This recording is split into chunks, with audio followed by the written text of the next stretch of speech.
Well, I have to introduce the show first. I can't just like. This is coffee talk with Riley. So Joe, how's it going?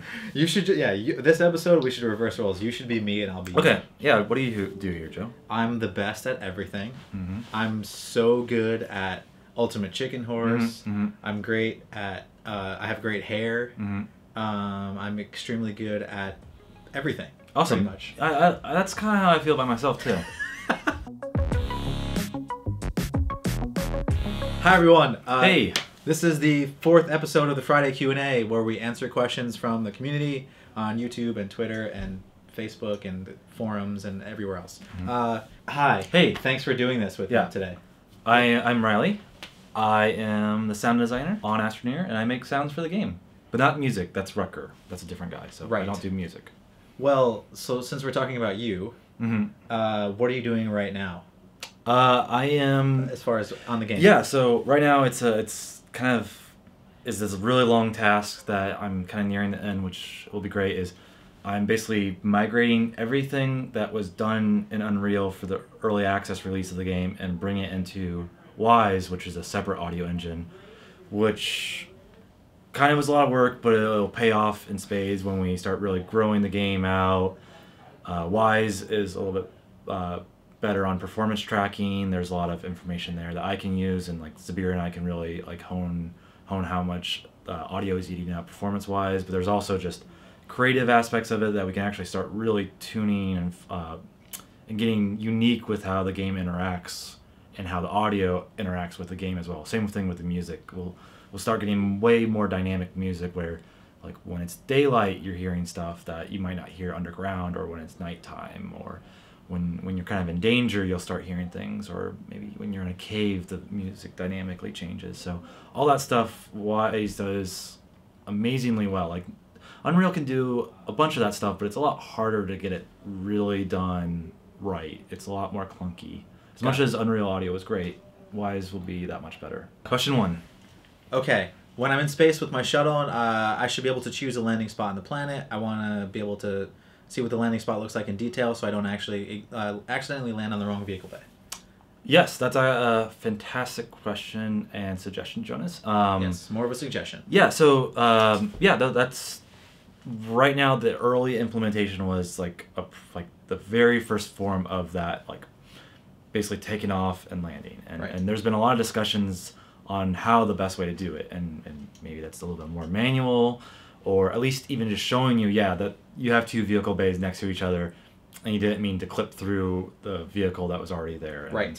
So it's pretty in its early form, and that's definitely one of those that once we kind of get this through this first foundational thing, we will definitely revisit and kind of improve that stuff. I think the proven thing is that yes, spaceships can fly and they can land, but now there needs to be some iteration on like how that works and how that works with your base, because you're right, there's nothing worse than like landing on top of a shuttle that was already there, and then like you're both your shuttles are now all messed up in it. It's not the suggestion's great, and it's certainly not a question of if we're gonna fix it, we're definitely gonna fix it in some way. It's the question of which directions do we go out and how to fix it. Got it.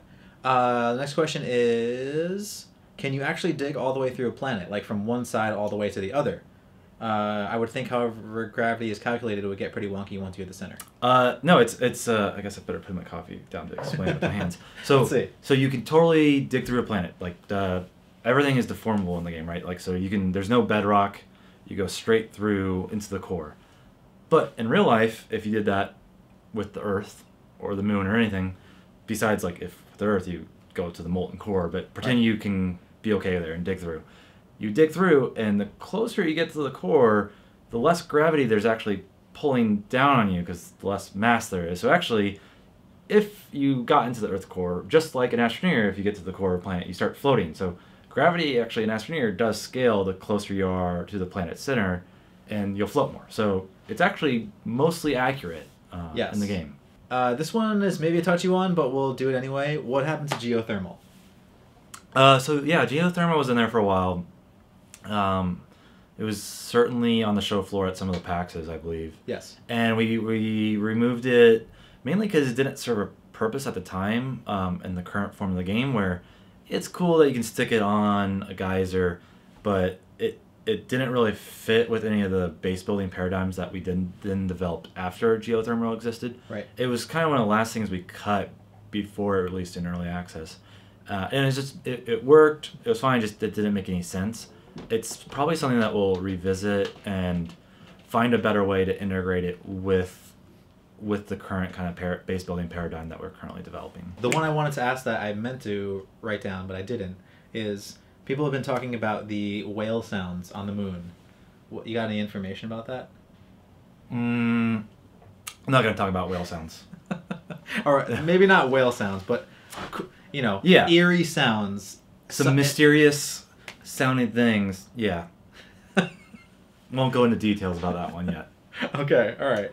Now it's even more mysterious. So this is the big one. I wanted to talk about this today because I feel like it comes up a lot, and I think it's important. So, Andresito, among literally hundreds of other people, asks, why not monsters or creatures like aliens? Yeah. It's a tough one. Yeah. So that's a tough one.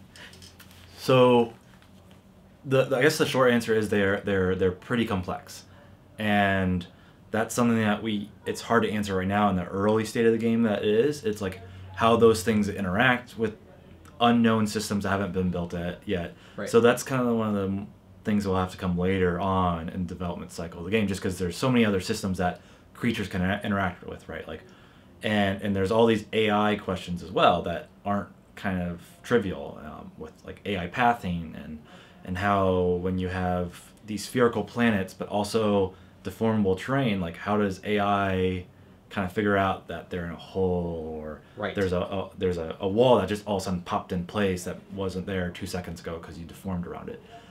There's also questions of if they're monsters, since there's no laser guns in the game, like, right, nothing to shoot anything. There's like really hard challenges to say of, well, how in a normal game where you just shoot the monster to defeat it, like how do we allow players to circumvent them or overcome these obstacles? Right. So there's a lot of awesome gameplay opportunities there, but there's also a lot of hard challenges to figure out that fit within the Astroneer paradigm. So it's a lot of fun stuff, but it's definitely challenging, and it's not going to be a quick throw in some animal things. Right.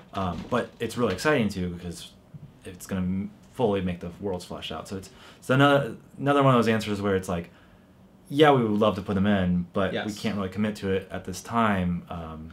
But I also think there's the other side of the argument too, which is like maybe that just doesn't even belong in Astroneer. The sort of natural comparison you would make is like, well, a game like, you know, most survival games have like creatures that attack you and stop you from exploring, and they challenge you. Mm-hmm. I think that it could be a combination of the two, where we have creatures that challenge you.